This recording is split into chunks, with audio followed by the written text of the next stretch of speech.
Apprendre son histoire est un acte de résistance. Puisque nous avons désormais sur les réseaux sociaux les rois de l'égyptologie, on va reprendre la base. Puisqu'hormis les livres de Cheikh Anta Diop, visiblement certains n'ont pas grand-chose à dire. Mais bon, on va faire de l'histoire. Les hiéroglyphes. Alors, l'écriture hiéroglyphique égyptienne était l'un des systèmes d'écriture utilisés par les anciens Égyptiens pour représenter leur langue.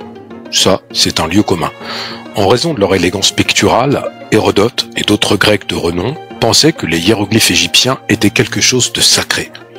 Et ils les appelaient donc écriture sainte. Ainsi, le mot hiéroglyphe, qui n'est pas un mot égyptien, vient du grec hiéro, qui veut dire saint, et de glypho, qui veut dire écriture. Dans la langue égyptienne ancienne, ils l'appelaient autrement. Les hiéroglyphes étaient appelés le Médou Néter, les mots des dieux, car on croyait que l'écriture était une invention des dieux. Je vous conseille donc, d'un point de vue historique, d'utiliser plutôt le Médou Néter comme vocable d'appellation pour sortir justement de la pensée occidentale. L'écriture était donc composée de 3 types de signes de base. Les logogrammes, représentant les mots, les phonogrammes, représentant les sons, et les déterminatifs placés à la fin du mot pour aider à clarifier son sens.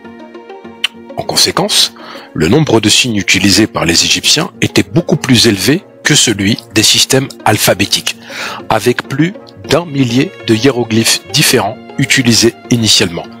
Puis ça a été réduit à 750 environ pendant le Moyen Empire, c'est-à-dire 2055 à 1650 avant notre ère. Dans les années 1820, c'est Champollion, Jean-François Champollion le français, qui va déchiffrer des hiéroglyphes à l'aide de la pierre de Rosette.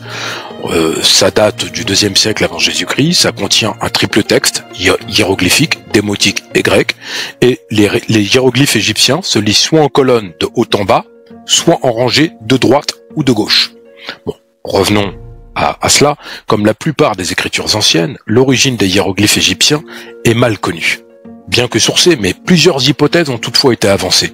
L'une des plus convaincantes affirme qu'ils dérivent d'images rupestres produites par des communautés de chasseurs préhistoriques, vivant dans le désert à l'ouest du Nil, qui étaient apparemment familiarisés avec le concept même de communication par le biais d'images.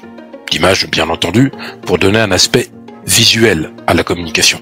Certains des motifs représentés sur ces images rupestres que l'on a retrouvées se retrouvent également sur des récipients en poterie des premières cultures prédynastiques d'Égypte.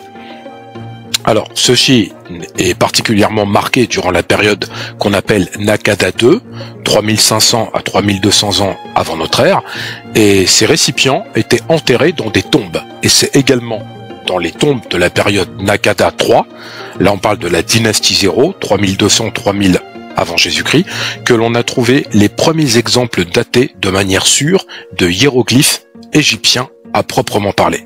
Dans le cimetière